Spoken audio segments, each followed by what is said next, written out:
Hey everybody, welcome to No Bones About Wrestling. I'm your host Asa, and I'm here with Kay Fabulous. Hey. And this is the first episode of our brand new show, AEW Weekly. Yay! Hooray! Hooray! Oh, thank you. Thank you. Oh no, please. Okay. Yeah, so this is our first episode of a brand new show, AEW Weekly. We're going to bring you AEW news, storylines, results, rankings, our thoughts on things, predictions, previews, whatever some comedy bits, all sorts of things, all having to do with AEW. It's going to be every Sunday, probably Sunday, I'm not sure what time of day. Sunday evening, Sunday afternoon, I'm not sure when. But sometime on Sunday is when it will come out. Every week. And let's get right to it. We're going to go back in time 1 week. The AEW Wrestle Dream pay-per-view, which for my money, which is what it cost, was one of the best pay-per-views I've ever seen. Mm-hmm. And I've seen a lot of goddamn pay-per-views, I'll tell you that. For WWE, for ECW, for WCW, for NWA, for AEW. I've seen a lot of pay-per-views. WWF, Ring of Honor. This was one of the best pay-per-views I've ever seen. Wow. So, all around, so let's, and had one of the best matches I've ever seen on it. So let's get into it. It was October 1st, 2023. It was in Seattle, Washington, and the first match was for the Ring of Honor World Tag Team titles, and it was a handicap match. MJF was defending the belts. Of course, Adam Cole, dealing with his ankle injury, was unable to team with MJF, so MJF on his own put the belts on the line against the Righteous, the creepy cult guys who dress all in white and have an awesome slide guitar entrance music. So Dutch and Vincent, yes. So this match, MJF, doing his old school babyface parody, made it clear to the audience that he was going to do two things.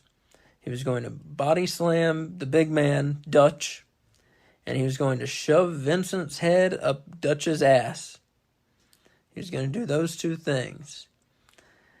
Well, let's see if he delivers. So let's see if he delivered. Why don't you tell us some of the highlights, Kay?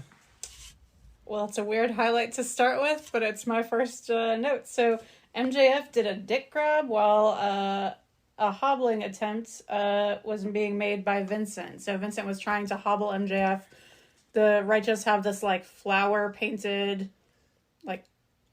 4x4, I guess it is, or a 2x2 block of wood that they then use a chair to try and break the ankles of their opponents. And so while Vincent was trying to do that to MJF just grabbed his dick and did not let go. Mm-hmm. MJF had multiple failed body slam attempts before he finally had a successful one on Dutch. Very impressive. The crowd went wild. A very large man. Crowd went wild. Over 300 pounds. Yeah, he's over 300 pounds, dude. And tall too. Not just wide, but tall. So he's got a lot to lift.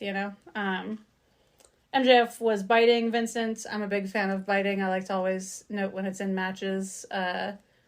I think if you're showing us that you are willing to do anything to get a win, biting should be in your repertoire. Mm-hmm. MJF shoves Vincent's head up Dutch's butt. So what he didn't actually, right up there, pants him or anything like that. But what he did was between Dutch's spread legs, he shoved Vincent's head. And then Vincent acted as though he couldn't get his head out of Dutch's, legs, which was very stupid, but also pretty funny. What what I think it was. They were in the corner. So I think it was supposed to be that Vincent's head was stuck between Dutch's crotch and the turnbuckle, and he couldn't pull it out because Dutch's weight was on him. It was still stupid. It was still stupid. But that's what, I mean, I think there was some logic behind it. It was stupid. Yeah. But fun. So, match ended when MJF hit a heat seeker on Dutch and got the pinfall, and MJF and Adam Cole keep the Ring of Honor World Tag Team titles. With his feet on the ropes. Yeah, with his feet on the ropes, and he told the crowd, shh. He put his finger up to his lips in the hush position, don't tell. Very funny. Yeah. Good opener. I enjoyed it. 4 bones out of 5. Good opening match. Can I tell you why this match is just a bunch of bullshit? Okay. Because they finally bring My Righteous up from Ring of Honor to AEW. They get them maybe 3 wins. I told you what was going to happen. And then they lose a handicap match for the ROH titles. Those ROH titles belong on a Ring of Honor tag team, and MJF by himself is not even a tag team. Adam Cole's going to be out for a while. He's going to have 2 surgeries.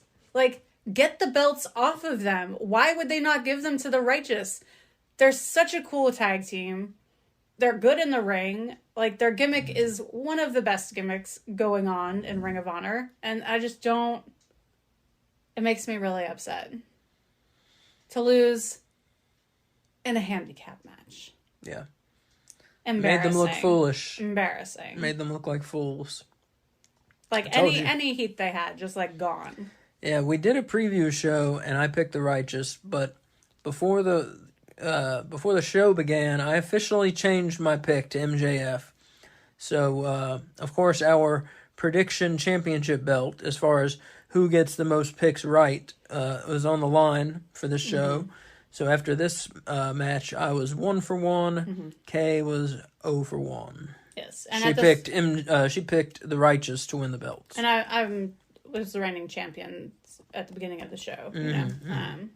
Going into it with the belts. Up next was a match for 2 belts. The Ring of Honor World and New Japan Strong Openweight titles were on the line. Eddie Kingston put them on the line against the Ring of Honor Pure Champion Katsuyori Shibata. This was not a pure match, and his Pure Championship was not on the line. And I know that's confusing. They've got to get rid of some of these fucking belts. As I said, we've seen in the first 2 matches, we've seen 5 men and 5 belts. That's silly. Actually, I think MJF came out with both. Oh wait, no, he came out with the world title too. Also, yeah, excuse me. We've seen 5 men and 6 belts. 6 belts and 5 men. Anyways, so the Kingston and Shibata match, very hard hitting, a lot of submission holds. Kay, what do you have to say about it? Great mat wrestling. I'm a really big fan of Shibata, so I really enjoyed this match. I think for people that don't watch Ring of Honor or haven't seen a lot of pure championship matches, this wasn't a pure match, which I wish it was, but that's neither here nor there. But if you're not used to seeing that style of wrestling, I think some people, it took a while for them to get into it, at least on the watch along that we were doing. It seemed like that it was a while for people to kind of get behind this match. So Eddie, during this match, is acting like it is taking everything he has to just survive this match. I mean, Eddie in the ring is decent, you know? Sometimes good.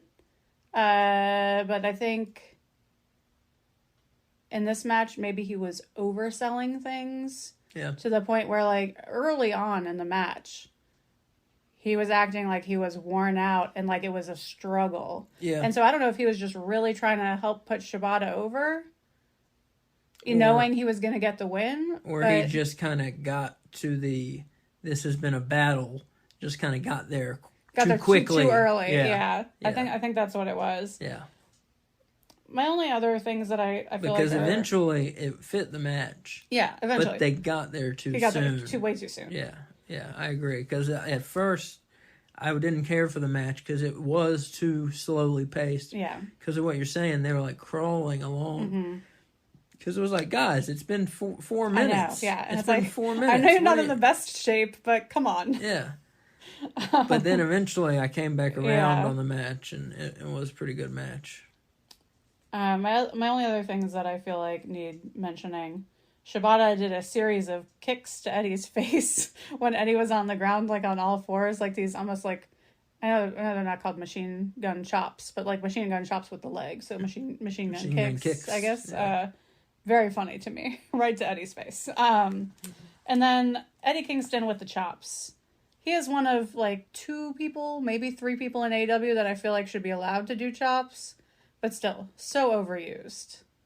So overused. Yeah. He's even, like, I mean, as a person who I approve of the chopping, too much chopping. Mm-hmm.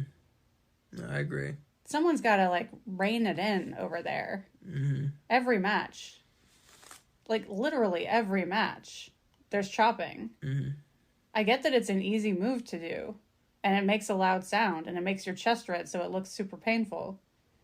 But, like, come on. Seems to impress the fans. Figure something else. I know. Why? But it's every match. It instantly takes me out of the match. Yeah. Like, oh, they're going to be chopping for the next 5 minutes. What do I have to do after the show? It's one of those things that Bret Hart said he never understood. Why the whole point is to not hurt each other. Why do you want to do this thing that doesn't even look that great and hurts a lot? Mm-hmm. Why do that? I think because it's an easy way to redden the skin and make it look like it's a real fight. Yeah. That's the only thing I can think of. No, yeah. Yeah, overall, really good match. Did you say who won? No, but I can tell you that Eddie Kingston won with a powerbomb and a pin for the win. Another good match, 4 bones out of 5. And we both picked Kingston to retain his 2 belts in this one. So I was 2 for 2 after this match, and Kay was 1 for 2. Can I just say, I knew it wasn't going to happen, but I would have loved to see Shibata have 3 belts. And establish a triple crown, as it would have been called. Yeah. That would have been cool. My only other comment with this, and I know I already said it, but I want to emphasize it. I wish this had been a Pure Rules match. I feel like it lended itself to that, and they didn't go there. I guess because they wanted to emphasize that the Pure belt wasn't on the line. Mm-hmm. But I'd like to see a Pure Rules match on a pay-per-view, I guess, besides a Ring of Honor pay-per-view. But I know you're for getting the Ring of Honor belts off AEW, so it's just such a cool match set, Yeah. No, I enjoy them. Yeah. I mean, but they, Eddie was winning, so yeah. They couldn't do it. Or they could have made it a non-title match, but then it would have made it kind of obvious who was winning. Yeah. That would have been weird. Up next, we had the AEW TBS title match. This was the only match on the card I wasn't really looking forward to. The champion, Chris Statlander, defending her belt against Julia Hart of the House of Black. Kay, what do you have to say about this one? This match was better than I expected.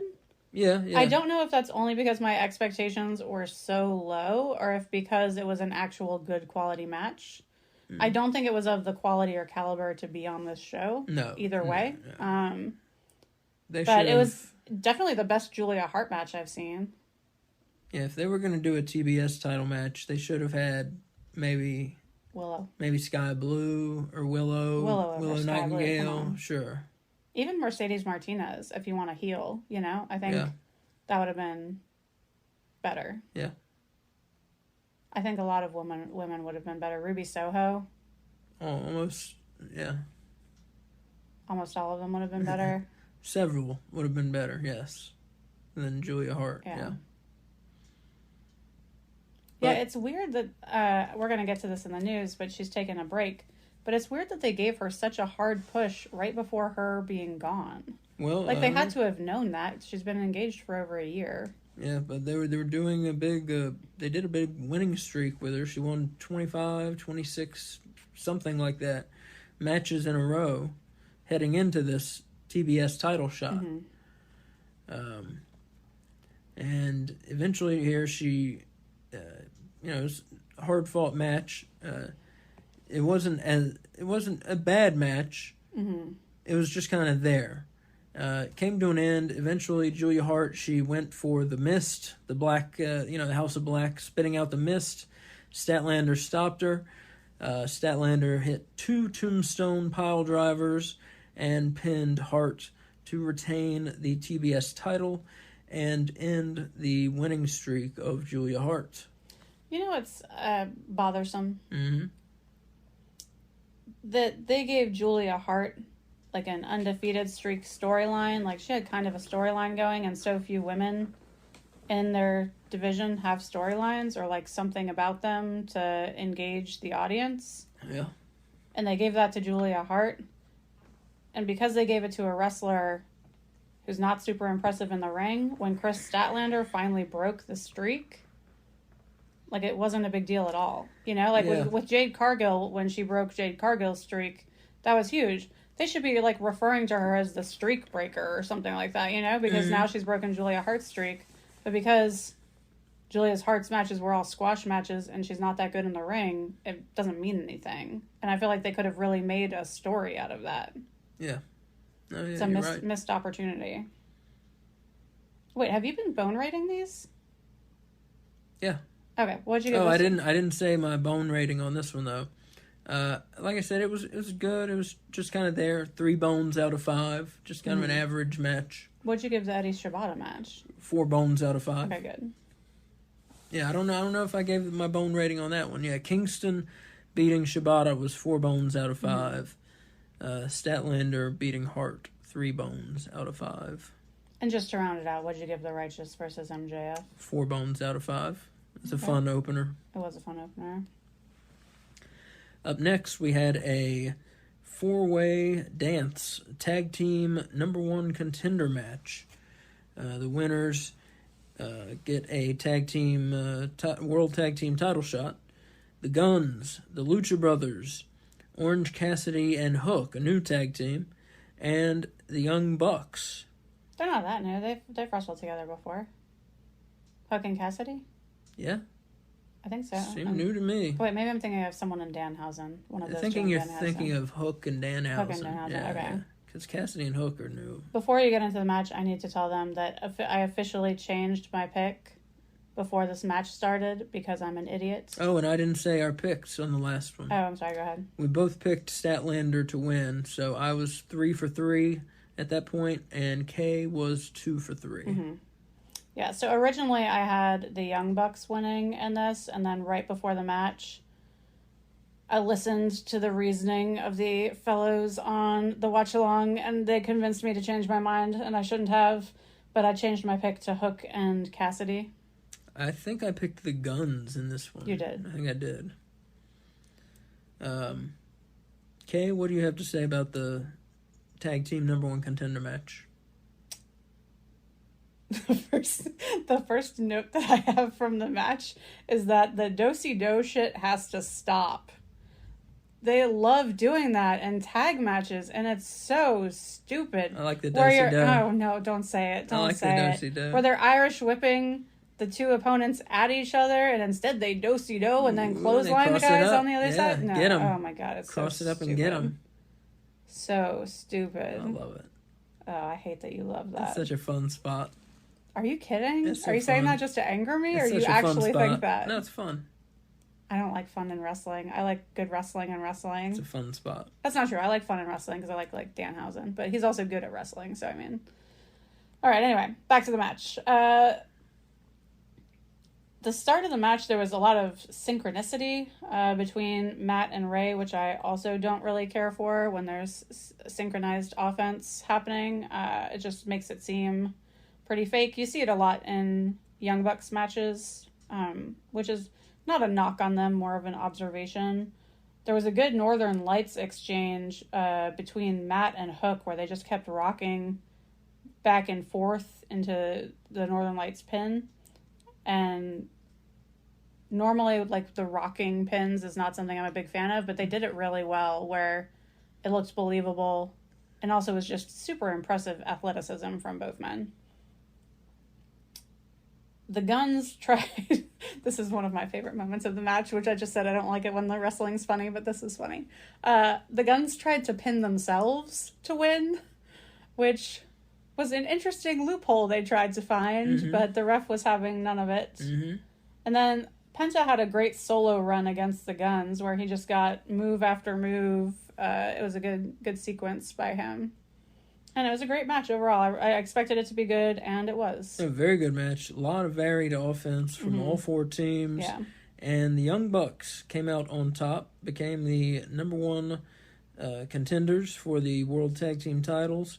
And this one I rated 4.5 bones out of 5. Great match. And let this be a lesson to all our listeners that you should follow your heart and not what others tell you. Yeah. Because had I not changed my pick, we would be tied right now, and we are not. So this match, I predicted the Guns. This is the first match I missed. I was 3 for 4 in my picks. Kay picked Orange Cassidy and Hook, and so she was 2 for 4 in her picks at this point. Pathetic. But again, yeah, so this is where, like I said, the first 2 matches, 4 bones. We got the 3-bone match with Statlander and Julia Hart. Now we're really getting into the show. We got a 4.5 bone 4-way tag team match. And up next is Hangman Adam Page versus Swerve Strickland. And now we're really getting into the pay-per-view here. Kay, what do you have to say about Adam Page and Swerve Strickland? Well, there was a Hurricane Rana by Swerve that was perfection. I love how much the crowd was booing Paige because Swerve is from Washington, was from Seattle, and so the crowd from was... Tacoma, I'm sorry, Tacoma. But either way, the crowd was very much behind Swerve, and it was just nice to hear Swerve getting his flowers from the crowd because he's so good. Oh, yeah. And I mean, he's so good at being bad that it's so easy to, like, boo him. He's very good at playing a creep. Yeah. Yeah, playing just a total creep. But I feel like the match was super hard-hitting. Hangman Adam Page brought out the biting because he was trying to win by any means. Yeah, there's one point where Swerve pretty much snapped Adam Page's right arm. That's the way it appeared. And do you think they actually physically, like, snapped their fingers to make that sound? I don't know. Because his arm is fine, because we've seen him since then. Well, somebody said they heard a sound. I didn't hear any sound. Some people said they heard a sound, heard a snapping. I didn't hear any sound. But Swerve, so he snapped Hangman's right arm. And then while the medical folk were looking at it, examining Page, Swerve Strickland comes off the turnbuckle with a stomp on the right arm afterwards. So Swerve just showing how vicious he can be. Yeah, I got so sucked into this match that I didn't write down very much. Prince Nana got ejected at one point, but left his, like, bejeweled cap Well, he got behind. ejected because Hangman Adam Page had the match won, but Nana put Swerve's leg on the rope. He's just trying to help a friend. And got the pin saved. And the referee, that happens a lot in AEW, where the ref knows somebody interfered, and instead of disqualifying them, they'll just kick the person out. Why isn't it just a disqualification? Because that's an unsatisfactory ending. Yeah, but it doesn't. But why? But you're screwing the good guy. That's unsatisfactory. Yeah, but think about how often... By not giving the disqualification, you're screwing Paige, who just had the match won. Think about how often that happens in AEW. It happens all the fucking time. I know, so if they disqualified someone every time that happened, like, a third of their matches are going to end in DQ. Well, they need to figure out some middle ground. Yeah. Yeah. But yeah, like you said, Prince Nana left his crown behind, and Swerve Strickland nailed Page with that. And just to make sure, hit him with the JML driver, got the pin and the win. Well, before the JML driver, he pinned him after he hit him with the crown, and he only got a 2 count. And so that's when he hit him with the driver. Right. And got the 3 count for the pin and the win. Another great match. Fantastic. 4.5 bones out of 5. Terrific match. The second 4.5 bone match of the night. As I said, this is one of the best pay-per-views I've ever seen. I can't wait till it comes out on DVD so I could see it again. Or until they put all their pay-per-views on Max, hopefully. Yeah. I picked this one correctly. I had Swerve winning, so I was 4 for 5 in the predictions at this point. Kay also had Swerve winning, so she was 3 for 5 in the predictions at this point. Up next, we had Ricky Starks versus Wheeler Yuta. Okay, what do you have to... Well, Big Bill came out and provided a distraction, and that's my only note, because this is when I got hungry, and I went and made food. I see. So you're going to have to fly solo on this one. Well, Ricky Starks won the match.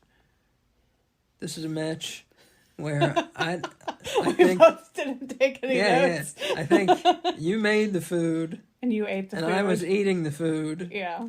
So Ricky Starks won the match. It was okay match. I gave it 3.5 bones out of 5. This match could have been not on a pay-per-view. Yeah.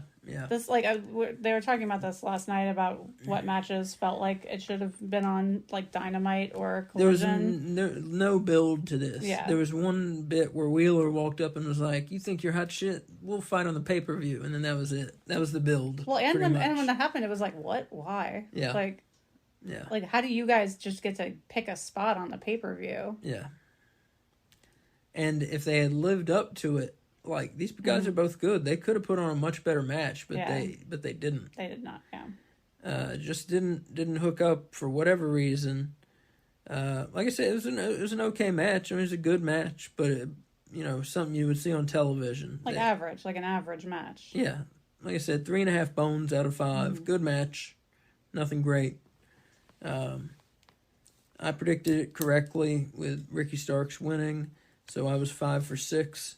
At this point, Kay also predicted it correctly, so she was 4 for 6 at this point. And up next, we had the match of the night. Hell yeah. Probably, for my money, the match of the year at this point. Ooh. Very close. Over Omega and Ospreay. Very close. It's either this or Omega and Ospreay. So Bryan Danielson versus New Japan World Television Champion Zack Sabre Jr. This was a non-title match. And what a match. Bryan Danielson, of course, got in some of his signature spots. He hit his yes kicks, ending with a kick to the head, just to put an exclamation point on it with Zack Sabre Jr. Sabre did a lot of trash talking. That's kind of his specialty. But he backs it up in the ring. But Danielson doesn't do as much trash talking. He pretty much does it all in the ring. At one point in the match, there was an amazing string of pins between these two. Pins you don't usually see. Just pin after pin after pin. Kay, what before we get to the finish of the match, what notes do you have? I got a lot. You got a lot, okay. Well, kind of a lot. The build-up to the first move was excellent. Normally I'm just let's get it going, but they circled each other, and then they kept ducking and trying to reach and grab, and the other one would dodge out of the way, and they did it for a fair bit of time. And it made, when that finally the first move happened, it made it so much more exciting. Fantastic series of submission holds by both men throughout the match. They seemed very evenly matched. Like, I know these two are in the talks for which is the best technical wrestler in the world, and I feel like this match did not help us answer that, because they seemed... You don't think so? No, I don't think so. Because I think if I say who I think is the best technical wrestler in the world, you're going to disagree with me. One man won and one man lost, so... Yeah, that's chosen ahead of time. That doesn't have to do with our technical skill in the ring. Oh, I see. Yeah.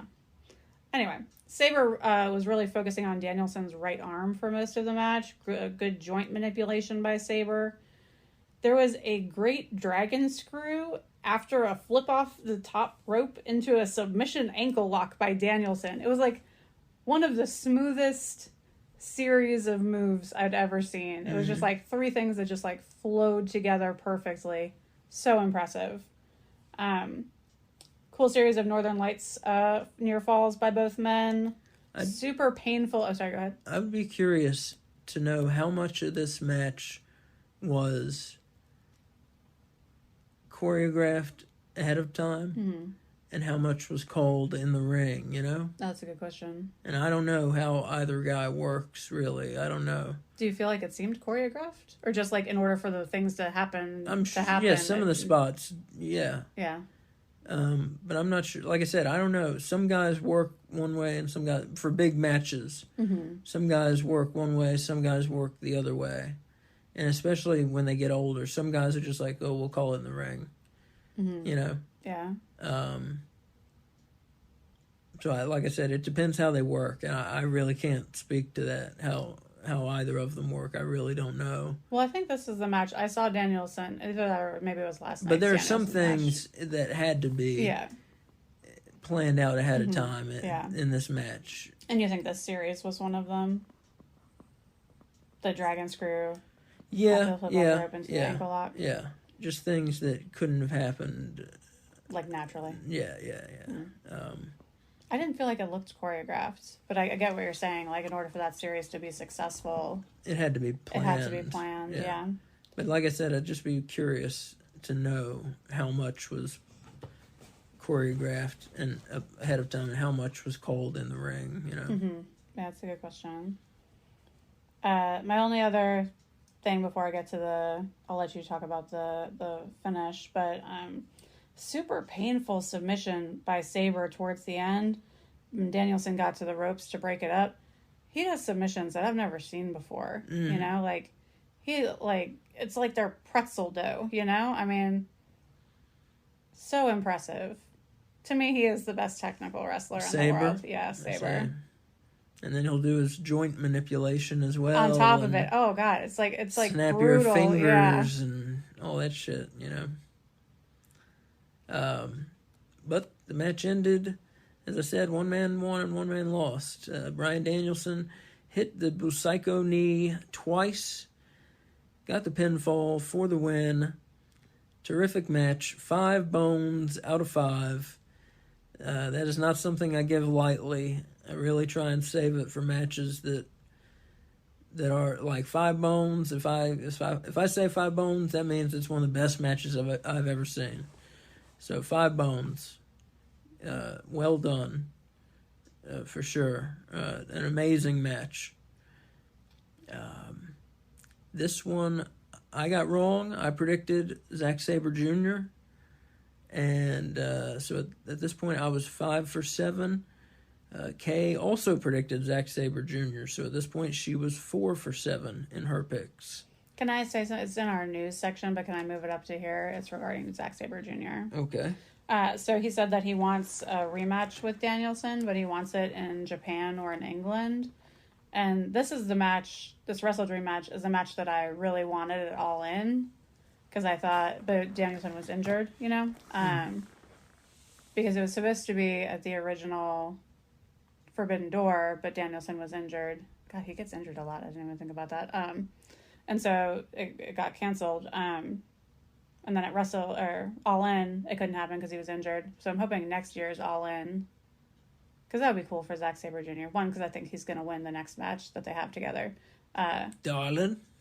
But too, like, to win in England, that would be really cool. Do your Zack Sabre Jr. impression. I will not. Darling. That's your Zack Sabre Jr. impression? That's pretty bad. That's god awful. Like, if you didn't tell me what you were doing. Listen, darling. We're gonna get in the ring and have a catch can there, darling. That's and patooey on you, Danielson. Ugh. That is shockingly bad. That's pretty bad. That's pretty bad. I mean, you're terrible at most impressions, but right. That's pretty bad. That might be the worst. Yeah, it's a bad one. All right, what's up next? But yeah, I hope for the sake of wrestling fans everywhere, I hope they have a rematch. I do too, and I selfishly hope it's not in Japan because I want to see it. I mean, I'm sure. Oh, it would be on a pay-per-view.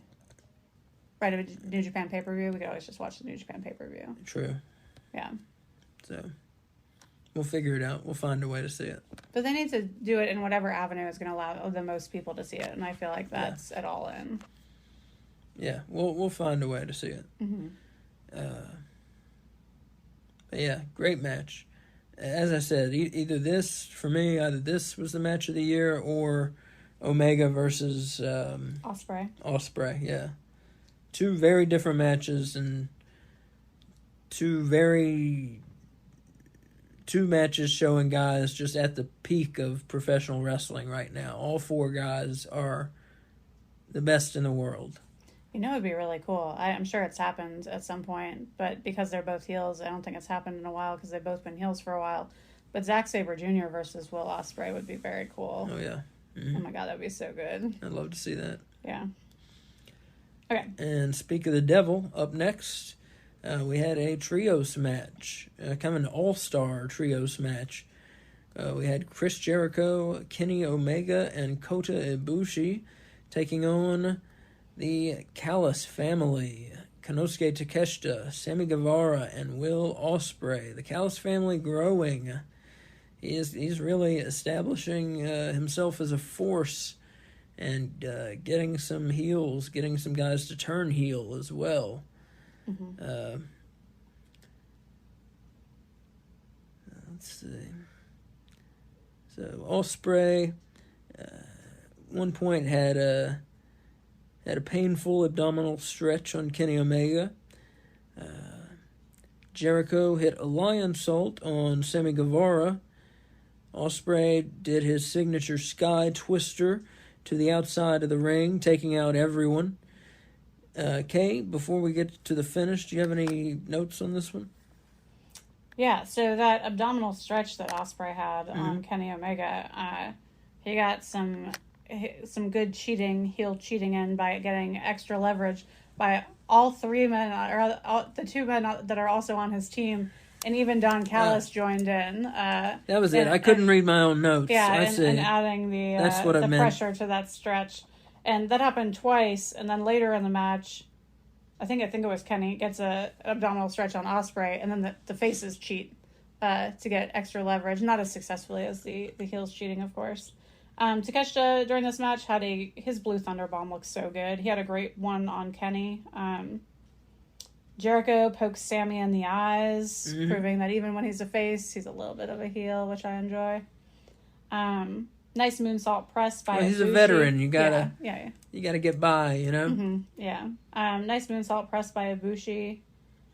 Trio of moonsaults by the faces and lion salts by the faces. Yeah, there were very synchronized cool. moonsaults. Yeah, by the faces. Which normally, like I said, I'm not big on synchronized offense, but this one I approved of. Yeah, it was awesome. And then to different corners. Yeah. To different corners of the ring. Yeah, it was cool. Yeah, I think two were on the outside and the lion salt was on the inside. Mm-hmm. And that Sky Twister by Ospreay was just beautiful. That is a beautiful move. Mm-hmm. I don't know that I've ever seen anyone do that besides him. But he makes it look good. I'm sure there's some luchador somewhere doing it as we speak. Oh, that's a good call. It's a very good call. Yeah. And I'll pass it over to you for the finish. So, Jericho got hit by his own baseball bat in his own home. No, he got hit by his own baseball bat by Don Callis. Sammy Guevara pinned Chris Jericho for the win. Sneaky heels. Takeshita, Guevara, and Ospreay win the match. Callis family wins this battle in the war. Picks up another win over Omega. They've been just beating Kenny Omega like a drum. This was a fantastic match. This was 4.5 bones. Another match rating in the 4.5 bone territory. This one I picked correctly. I was 6 for 8. And Kay also picked the heels to win, and so she was 5 for 8 in her picks after this one. But yeah, just a terrific match in a string of terrific matches. And up next, we had the AEW World Tag Team title match. We had the champions FTR defending against Aussie Open. And FTR, their gear looked as though they had monster faces on their butts. It was their faces, but they looked like monster faces. They were like their faces monsterfied. Kay, what else do you have to say about this match? Besides that? Yeah. So my first note is there's nothing to write about at first. Like, it was a very typical FTR Aussie Open match, which is not an insult, because typically their matches for both teams are very good, and this was another very good match. There just weren't a lot of, like, high spots. Aussie Open dominated offense early. They had a terrible looking shatter machine. Aussie Open did. They, you know how, like, heels like to take their opponent's finishers. Well, they did a shatter machine, and it was just garbage. And I thought the ending was bullshit. So I'll pass it back over to you. So the ending, FTR hit the shatter machine and got the pin and the win, keeping the AEW World Tag Team titles. And this one I was wrong. I predicted Aussie Open to win the belts, as did Kay. So after this one, I was 6 for 9 in my picks. You predicted FTR, dude. Oh, really? Yeah. Oh, okay. Well, let me see. 6 for 8. Well, I was 7 for 9. Excuse me. I was 7 for 9, and Kay was 5 for 9. This match, another good one, 4 bones. So just to go back, the matches we've had here, 4 bones, 3 bones. That was a women's match. 4.5 bones, 4.5 bones, 3.5 bones, 5 bones, 4.5 bones, 4 bones. I mean, just the steadiness of these 4.5 bones and 1 5 bone. Just, man, the guys for this pay-per-view fucking showed up and did it. And I really appreciated that.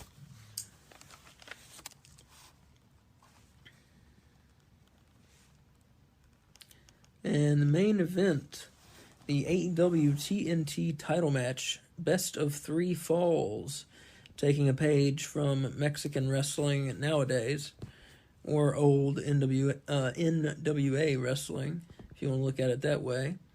Christian Cage, the TNT champion, defending his belt against Darby Allin, the former TNT champion. Darby took fall 1. At one point, Christian approached Nick Wayne's mom. She threw water in his face. Darby hit a coffin drop to the outside. Christian moves the ring steps, and then he suplexes Darby onto the steps. This is one of the nastiest looking bumps onto the ring steps. Forget about one of. This was the nastiest looking bump onto the ring steps I've ever seen. He suplexed Darby right onto them. It looked like his kidney landed right on them. It was sick. And Christian, the first fall Darby got, so it was 1-0 going into this. And after suplexing Darby on the ring steps, Darby stayed outside and lost the second fall by countout. So we were tied 1-1. And so next fall would win.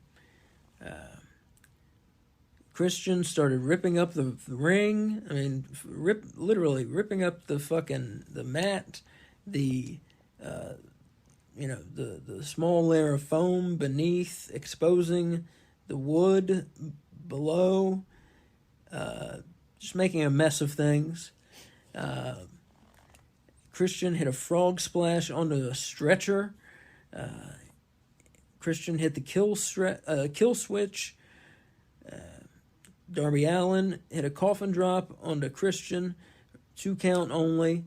The ref got speared by Christian accidentally. Ref died. Christian low blowed Darby. Nick Wayne grabbed the belt. It appeared as though he was there to help Darby. Nick Wayne turns on Darby, hits him with the belt. Nick Wayne turns heel. Christian is now his daddy. Christian pins Darby Allin. Referee revives from death to count the pin. Christian wins 2 falls to 1. Excellent match. 4 bones out of 5. Another very good match. I predicted Christian to win. I finished the night pretty good, if I say so. 8 for 10 in my picks. Kay predicted this one correctly. She finished 6 for 10 in her picks. So I won the No Bones About Wrestling a Prediction Championship belt. I want it back. Maybe you did have Ozzy open then, because I thought I lost by 1, because I thought if I hadn't changed my Young Bucks pick, I would have retained. I went 8 for 10. Yeah. It's official. Okay, it's official. So after the match, Sting comes out, Luchasaurus comes out, and the heels, they prepare. Sting comes out to save Darby. Luchasaurus comes out to make it 3-on-2, and the heels beat down Sting. They prepare Sting for a concerto, and then a video starts playing on the video, the huge video screen, Titantron, call it what you will, and it's someone getting in a car and, shifting gears and turning down rainy city streets. It looks like a video game ad or something, basically, really. And then it says something about, rated R. And then, On This Day I See Clearly, whatever the hell that song's called, starts playing. And Adam Copeland arrives, better known as Edge, arrives in AEW. Of course, he cannot be called Edge. That's a WWE thing. But he'll be known as Adam Copeland. He is still known as the Rated R Superstar. That he apparently can bring with him. So he's the Rated R Superstar, Adam Copeland. But he arrives, he hits Nick Wayne with a chair, throws the chair at Luchasaurus, and then spears Luchasaurus. And then the heels retreat. And Adam Copeland has come to the rescue of Sting and Darby Allin. And that is how the pay-per-view ends. Pretty thrilling end to a fantastic pay-per-view. Adam Copeland arriving, doesn't do much for me. He's had. I know he has his fans. People love him. He's had some great matches, especially the TLC matches with the Dudley Boys and the Hardy Boys. Those are his best matches. He doesn't do a whole lot for me nowadays, but it is a big get for AEW. Kind of one of the biggest, jumping ships. They've ship jumping, whatever you call it, that they've had yet. To have Edge go from, retiring farewell in WWE to arriving in AEW. Pretty big get for AEW. So we'll see. And as he has said himself, a lot of first-time matches. Adam Copeland versus Kenny Omega. We can see Adam Copeland versus Chris Jericho again. But Adam Copeland versus Adam Cole. Adam Copeland versus MJF. Versus Jay White. Adam Copeland versus Jay White. Adam Copeland versus fucking Sting, if we want to see it, you know? Mm-hmm. That'd be cool. A lot of interesting things could come of it. And he's going to be on the full-time roster. He's not doing just pay-per-views or just here, just there. He's going to be on, you know, every show once or twice a week, you know. And he said that this week that he plans on finishing out his full-time wrestling career with AEW. So yep. I think he's planning on staying a while. Yep. So yeah, Wrestle Dream, fantastic show. Overall, what did you rate it? Overall,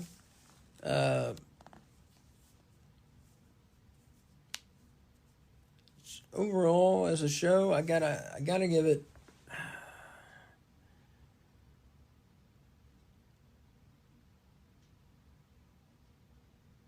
I gotta give it like 5 bones. Yeah. Really? Yeah. Wow. Yeah, because the only down the Starks and Wheeler match wasn't much. You know, it was okay. Mm-hmm. Women's match was meh. Everything else was great. You know, It was fantastic.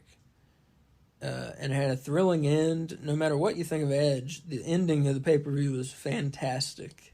I have to say, so I went to bed and didn't see the final match because I had to work the next day. But I did have the watch-along on my phone. And so seeing everyone's reactions to Edge coming back was just delightful. Like, every single one of you pretty much, like, exploded. I didn't. But you didn't, yeah. You don't count. I know you too well. Everyone else, like, exploded with excitement. So it's a fun way to end a pay-per-view for sure. Yeah. Oh, yeah. Yeah. That was great. Yeah, Edge to the rescue. Very cool. Just man, the matchups, the effort displayed, all first rate. You know, you can't say much more than that. I mean, just people doing what they love at a high level. It's fun to watch. That's the whole thing about wrestling in the first place. People doing what they love at a high level is fun to watch, and that's what makes sports fun to watch. Mm-hmm. Yeah. You know, masters of their craft plying their trade, you know? It's cool. So that's what we saw here. This was a fantastic pay-per-view. All right, let's get on to some other stuff. Yeah, this episode's going to be longer than usual because we included the Wrestle Dream with it. Yeah. We hadn't done a show in a little bit, so this is, longer than usual. How about, what do we want to do next? Let's do match results. Okay. Do you think we should just follow the regular format with the rest of the show, or do you want to switch it up? Switch it up. What do we want to do next? Oh, match results. Okay, match results. All right, AEW Dynamite, the follow-up show to the pay-per-view, October 4th, Stockton, California. AEW International Championship match. Excuse me. Ray Phoenix defending his belt against Nick Jackson. Nick Jackson, only his 4th singles match in AEW, they said.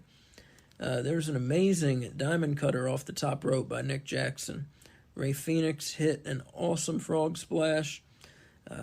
Phoenix eventually reversed a pin attempt for a pin and the win. This was a terrific match. 4.5 bones out of 5.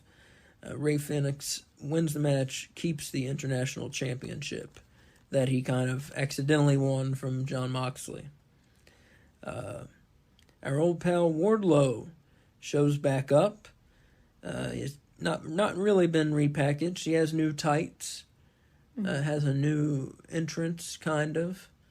And a bit more aggression than the last times we saw him. He was there with Winston-Salem's own Griff Garrison. Yeah, hometown hero. Yeah, that's where we're from, Winston-Salem.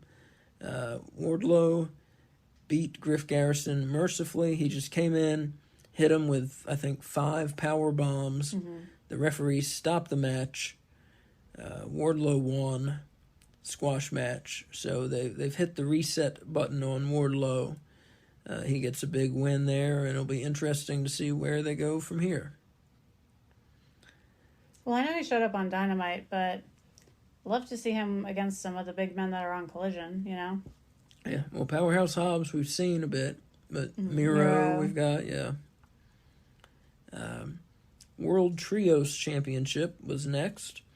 The Acclaimed and Daddy Ass successfully defended their belts against Kip Sabian, The Butcher, and The Blade. Pretty good match, 3.5 bones out of 5. Then we had a tag team match. Chris Jericho and Kenny Omega against Konosuke Takeshita, and Kyle Fletcher stepped in to help the Callis family. And the match ended when Omega hit the one-winged angel. No one kicks out of that. And he pinned Fletcher. Very good match. 4 bones out of 5. Omega and Jericho get the win. What a tag team. Omega and Chris Jericho. Call it Jericho Omega. After the match, Powerhouse Hobbs attacks Omega and Jericho and joins the Callis family. And they went through the audience and fighting, and I saw a child in the audience spanked Powerhouse Hobbs. What? Spanked him on the butt. I saw it. That's not appropriate. No, it's not. But a child spanked him on the butt. I watched it happen. They duct tape Kenny Omega to the ropes. Hobbs hits Jericho with a chair. And Callis then delivers an unprotected chair shot to Omega's head, which is something, knowing what we know about concussions today, they really should not be doing. And it was enough of a chair shot. It wasn't, he didn't use all of his force or anything, but it was enough to bend the chair. So it's not something they should have done. Correct. No. Next, in the training room, we see MJF getting taken care of. Max Caster of the Acclaimed comes up and is massaging him. And Max Caster, if you don't follow him on X, he's always putting up these creepy posts about how he's in love with MJF, how MJF is his boyfriend, and things like that. You mean delightful posts? Yeah. They're delightful. Creepy, delightful posts. Yes, yeah. And MJF confronts him about it and tells him to stay away and yells at him, and Max Caster runs away, kind of prances away, honestly. So that was odd. Samoa Joe does a promo where he has like a glass of scotch and a cigar, kind of like doing the most interesting man in the world gimmick, and he pretty much says he's going after MJF. Joe, of course, is the Ring of Honor World Television Champion at the moment as well. Up next on Dynamite, we had Sky Blue versus Toni Storm. Toni Storm wins the match. She hit a hip attack and Storm Zero for the pin. This was a good match. 4 bones out of 5. A fun ladies match. Sky Blue is improving, and Toni Storm is fantastic. This new gimmick, timeless Toni Storm, I love it. On to AEW Collision. Wait, before you move on, can we talk about storylines related to Dynamite real quick? Okay. Because I have a question. So, do you think that Kyle Fletcher is now part of the Callis family also, or he was just helping out? He was just helping out. Okay, because Sammy's injured? Yeah. Yeah, okay. Yeah, Sammy Guevara has a concussion. Yeah. Is that it? That was kind of it, yeah. Okay. Oh, wait, did you talk about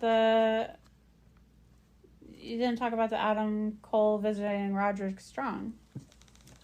Was that on Dynamite? That was on Collision, wasn't it? No, that was on Dynamite. Adam Cole visited Roderick Strong's house, and Adam gifts him with a leg scooter, like a big reveal under a sheet, and it's a leg scooter. Roderick Strong is at his own house with the Kingdom, of course. Roderick Strong in a wheelchair with his neck brace and in a hospital gown. And then he tells Adam it's an emergency, so that's why Adam is there. And the emergency turns out to be that the feng shui of his house is off, and so he needs help moving furniture. So instead of the kingdom to fit healthy men moving the furniture for him, he needs Adam to do it because of his sense of interior design. So with one leg on a scooter, Adam Cole rearranges Roderick Strong's furniture for him. Because he's a good friend. And it keeps cutting back and forth between images of Adam lifting and moving couches and the kingdom and or Roderick Strong petting a stuffed giraffe. It was delightful. It was very funny. Yeah. Very funny. Very well done. The it's such a shame that Adam Cole got hurt, because this stuff they've been doing with MJF and Cole and Roderick Strong has been hilarious, you know? Yeah, well, I'm hoping because they're, like, I mean, he hasn't had surgery yet, but because with his broken foot, he's still doing promos and vignettes, like, I hope they keep it up through his recovery so they can keep the story going at least in some way, you know? Like, I know they kind of have to move on to other things. I don't know how long the recovery is for a broken ankle. Shattered ankle. A shattered ankle, yeah. But if they're letting them keep the Ring of Honor belts, I'd like to think it's a quick recovery. And so they're going to be able to pick up with a storyline somewhere, you know? Yeah, I don't know what they're doing. I'm very concerned. I mean, it had a big, right, like you said, had a big storyline right in the middle of it. It sucks. Not only this big storyline around the world title, but also they have titles of their own, the Ring of Honor World Tag Team titles. Yeah. And, you know, Roderick Strong getting a push, you know, as the most interesting thing on AEW television. Yeah. And all of it just going to fall flat because of Cole's surgeries, you know? I think they're going to film him through his recovery, and they're going to keep these stories going. I hope so. I think they have to. We'll see. You know? That's not usually done in wrestling, you know? Usually you're injured and you're off TV, usually. You know, if you can't be in the ring, you're usually off TV. Well, think about poor Roderick Strong with his neck injury and how he's been a trooper and been there week after week, neck strong. Because usually if you're injured, what happens is it adds time to your contract. Yeah. So the question is, would they rather have, and I don't know if it's even a question, if there's a choice. I don't know his contract, obviously. Yeah. But the question could be, do they want to have Adam Cole now injured in these vignettes, or would they rather have, 5 more months of a healthy Adam Cole doing matches later? You get me? I almost hope that they pick the vignettes option. But it may not even be an option. It may be a clause in the contract that if he's injured, it is off TV, and it adds time to the contract. Maybe they can find a workaround, because he did All Access while he was... I mean, I guess that's a whole separate show, so that would be a separate contract. Never mind. Who knows? Yeah. Who knows? So that was the only sort of big storyline thing that I feel like we didn't need to talk about. But and then when Max Caster is massaging MJF and MJF freaks out, he calls his good friend Adam Cole to talk about his distress, and the call goes to voicemail. Yep. Not a good sign. No. Do you think he was still at Roderick Strong's house moving furniture? Who knows? Or maybe another emergency happened. Well, it could be. He's got a girlfriend. Dr. Britt Baker, DMD, could be with her. That's true. He's got other shit to do, you know? Yeah. Yeah, but your best friend should come first. No. No, I'm just kidding. Okay, on to Collision. All right, AEW Collision, October 7th, 2023, Salt Lake City, Utah. What a weird city. Weird city. Look up Salt Lake City. Look up some things around town. Just Google it for yourself and look up the town and the city and how it works and the statues around town. It's a weird, weird, weird place. All right, AEW World Tag Team title match. FTR putting the belts on the line against Big Bill and Ricky Starks.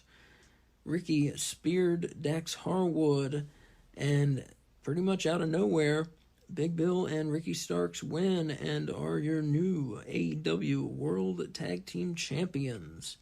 Good match. 3.5 bones out of 5. That was like a blink and you miss it. Yeah, everybody. We were doing a watch along, and nobody was really paying attention.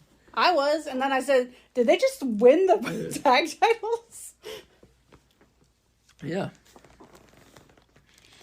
Yeah, shocking. Up next, Bryan Danielson against one half of Aussie Open, Kyle Fletcher, because, again, Mark Davis is injured. Broken wrist. Broken wrist. Do we know how long?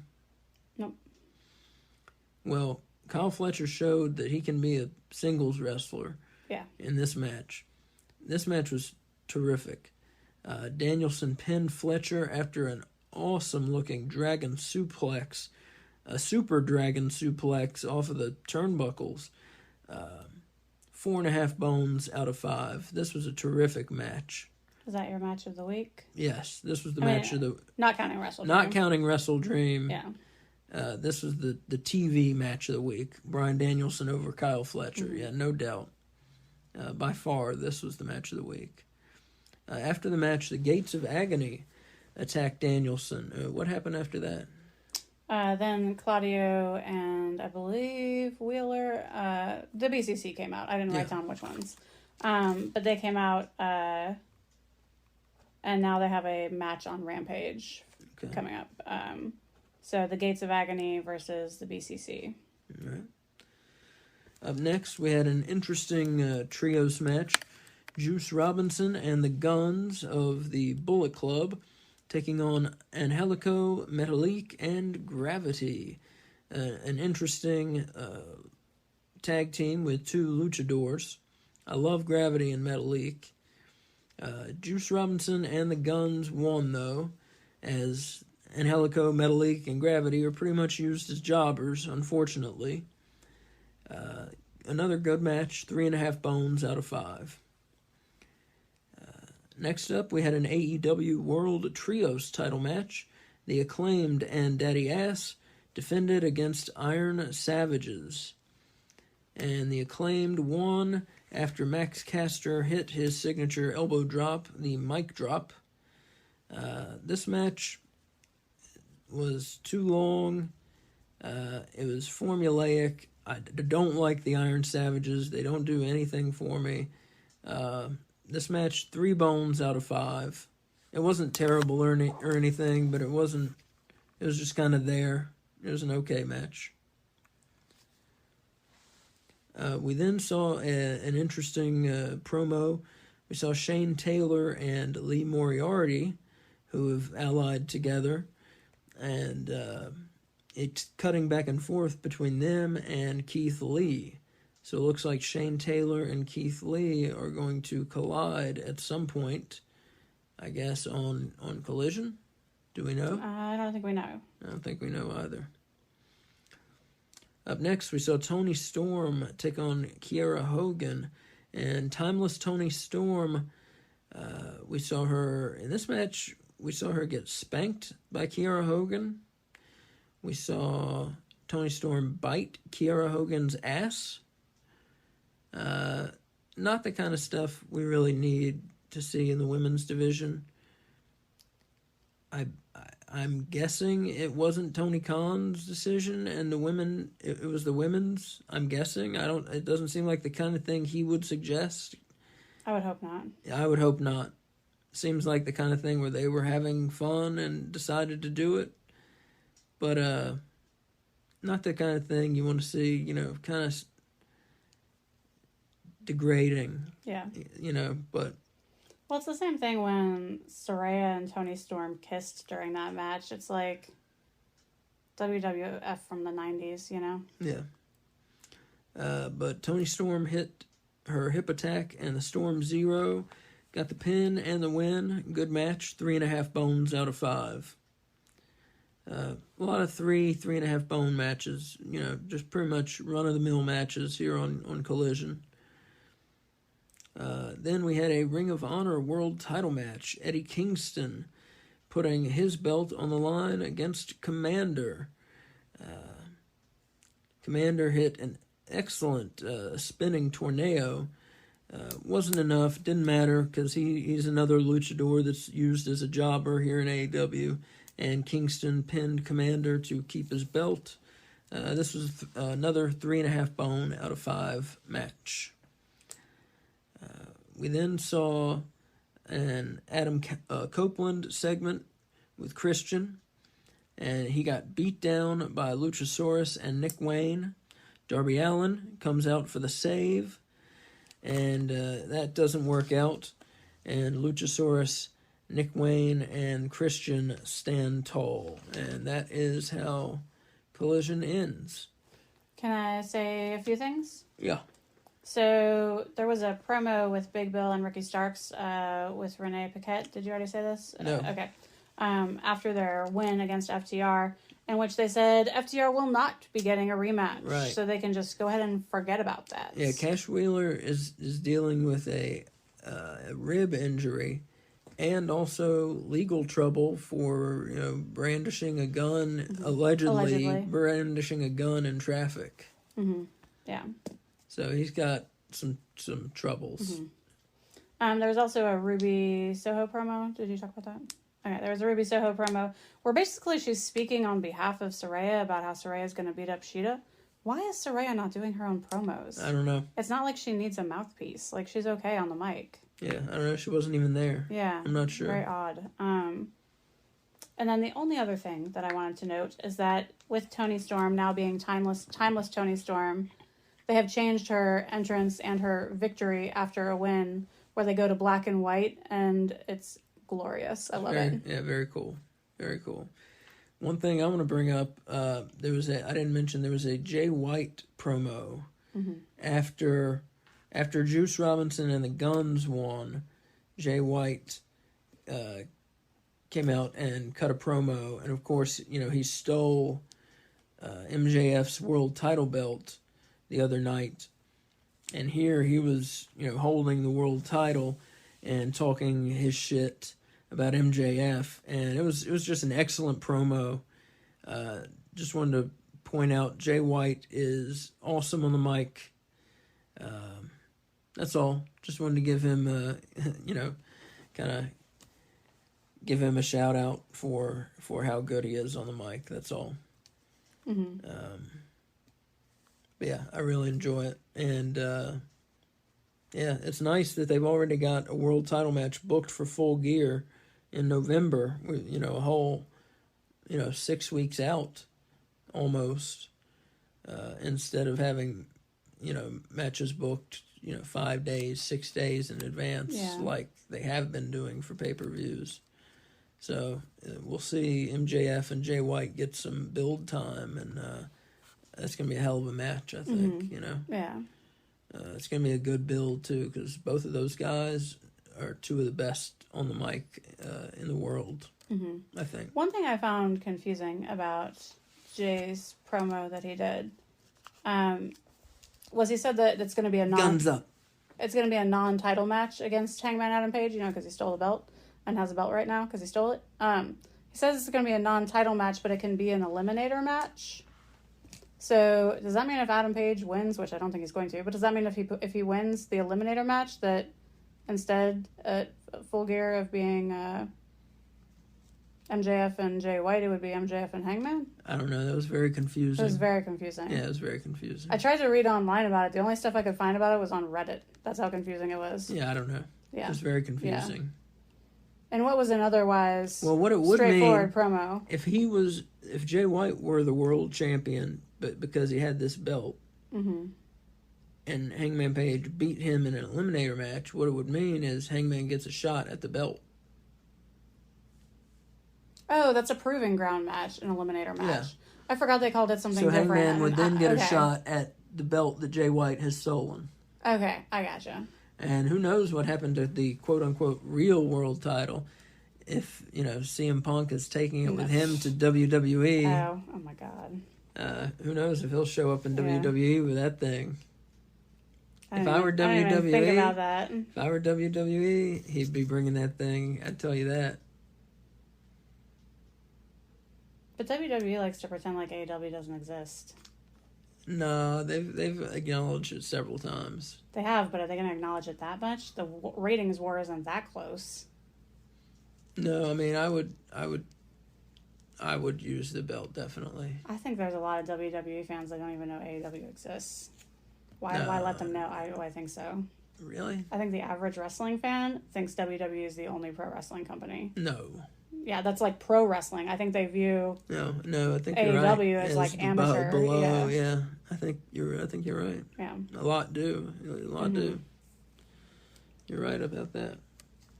All right, so on to the news. The news. Give me the news. There we go. The news is also up here. I kind of wrote it all over the place. Sorry.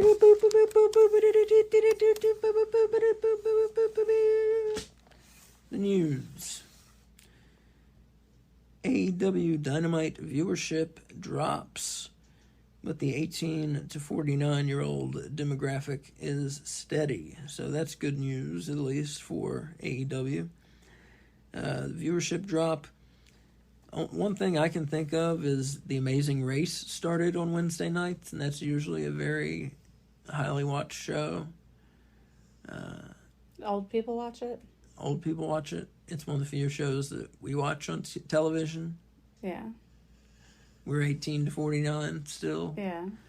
Yeah, but we didn't watch it instead of watching... Actually, we did. Did we? Yes, we did. Oh, we're part of that problem. Sorry. Did. But no, we watched...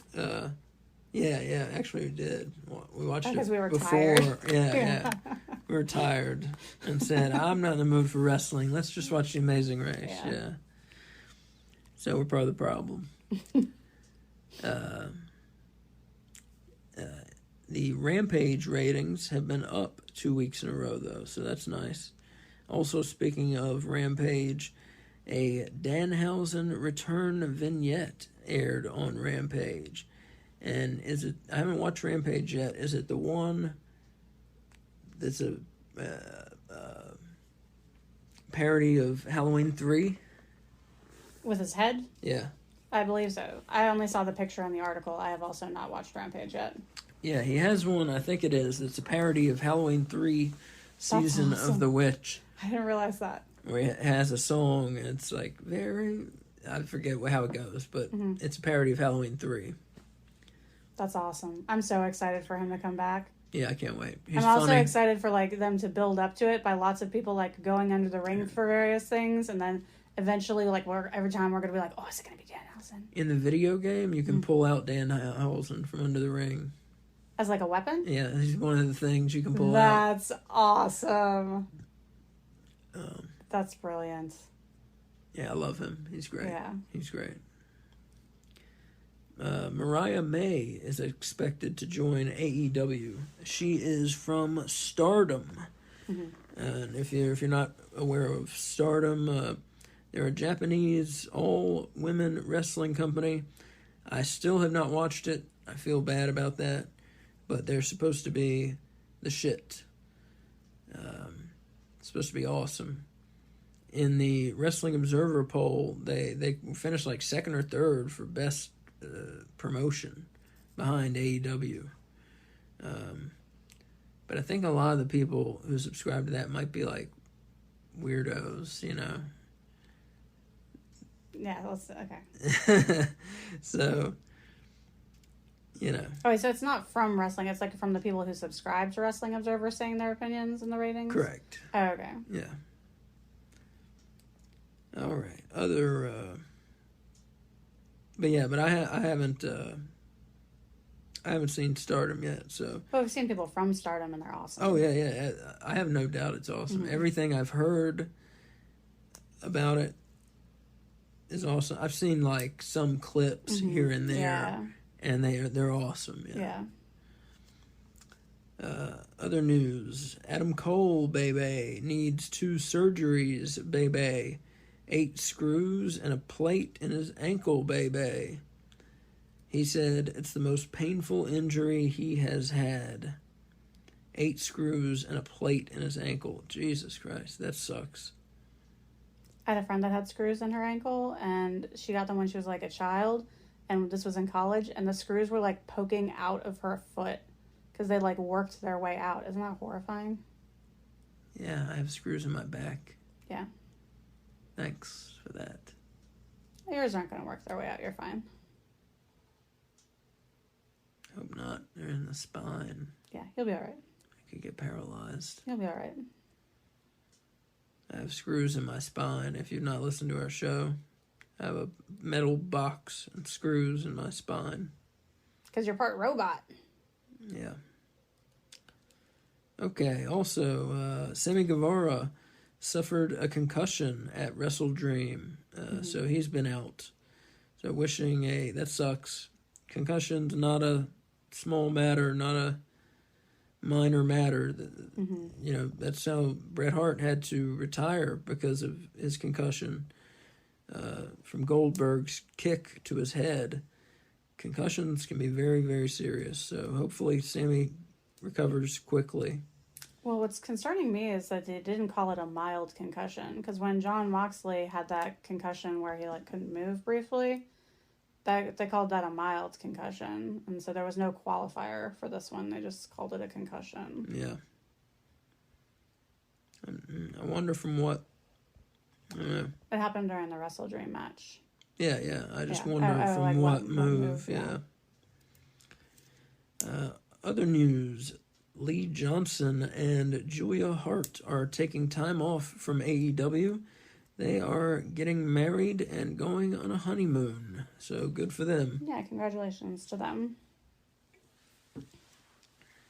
That's the reported news anyway. What does that mean?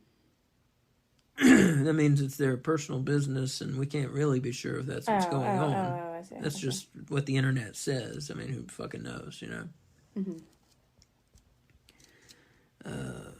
Other news. International champion Rey Fenix says an old injury has been bothering him since Grand Slam. I believe it's a back injury, but he said he is going to press through because that is what luchadors do. They overcome things and they press through. And so he's still fighting, still defending his belt. He's defending it against Jon Moxley on Tuesday at Dynamite. Title Tuesday, they're calling it. And I believe he's going to lose it back to Moxley because he was never, originally supposed to win it. Phoenix was. I hope he gets to keep it. I think he's losing it to Moxley, but we'll see. Right, yeah. We'll see. Zack Sabre Jr., we talked about that, wants a rematch with Danielson in England or Japan. Mark Davis of Aussie Open has a left wrist injury. He suffered that during the FTR match at the pay-per-view. Does it say snapped? Snapped. That's how he described it on Twitter. He said that he has a snapped wrist or something like that. That doesn't sound good. Yeah. AEW Collision recorded record low rating again against NXT No Mercy. Also, of course, against college football. That's been its biggest rival. Its biggest rival hasn't been any NXT show or anything. Its biggest rival has been college football games. Yeah, but I'm sure NXT No Mercy didn't. NXT took a little, yeah. I mean, that's what made it a record low. Yeah. The record low, the first one was from when college football ate in, and then No Mercy eats a little more, just a little bit more in. Yeah. Kyle O'Reilly has opened up about a rare post-surgery complication. He had C5 palsy. Because he had a surgery on what? He had spinal fusion in his neck. Spinal fusion in his neck. And C5 palsy made... So it made it so that he couldn't move his right arm. For how long? It lasted... Well, he was doing regular therapy for it, obviously. And it said it lasted about a month before he was able to use his arm again.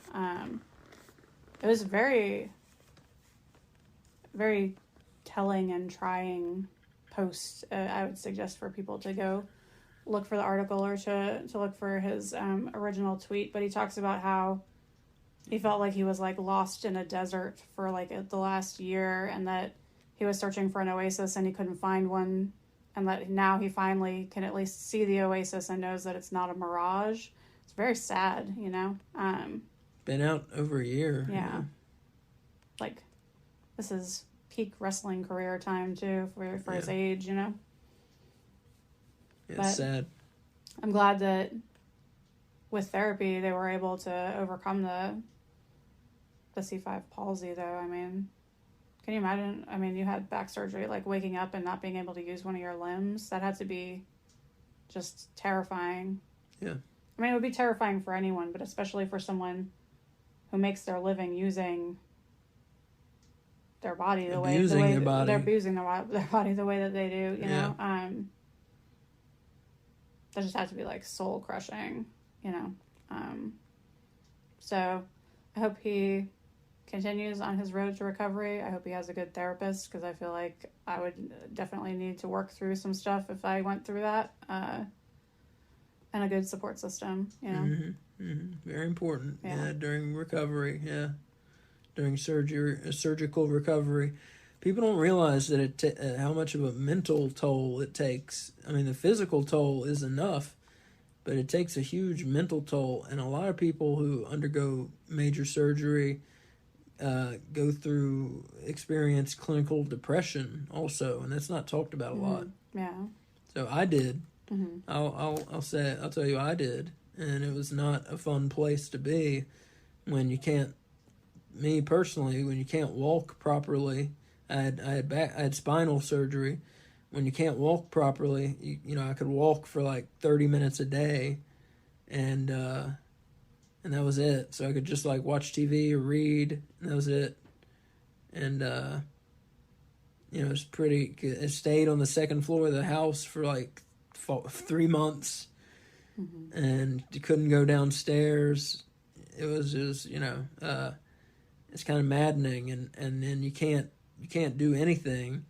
It's it'll depress you, you know. It's very frustrating. So it's hard to understand it unless you've been there, really. Mm-hmm.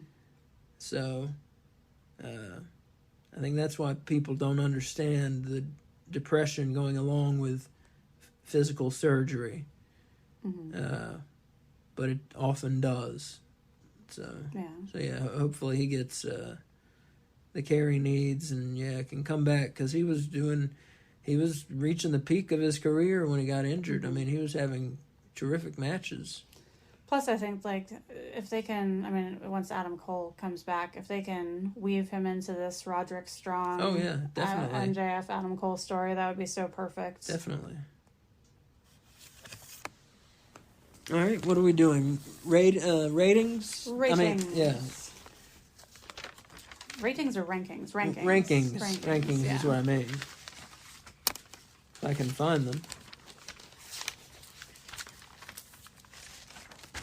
Top 5. Top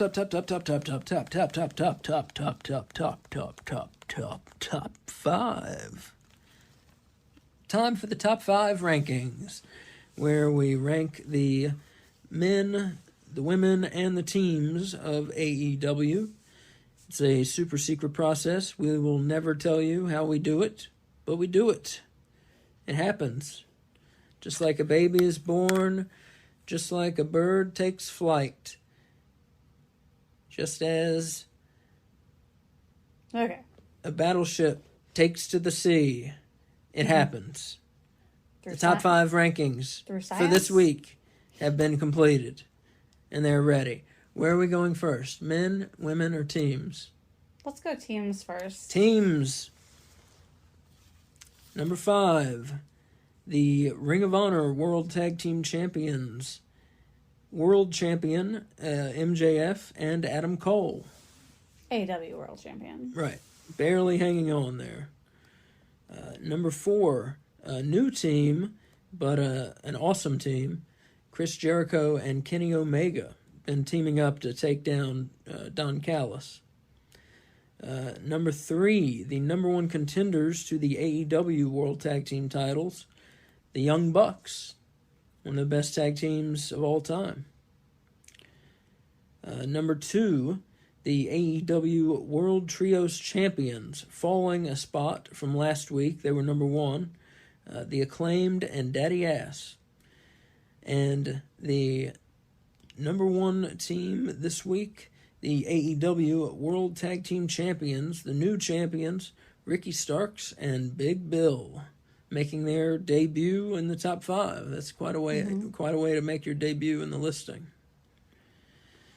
All right, where are we going now? So we got Starks and Big Bill, number 1, Acclaimed and Daddy Ass 2, Young Bucks 3, Jericho and Omega 4, MJF and Cole 5. Let's go to men next and end with women. All right.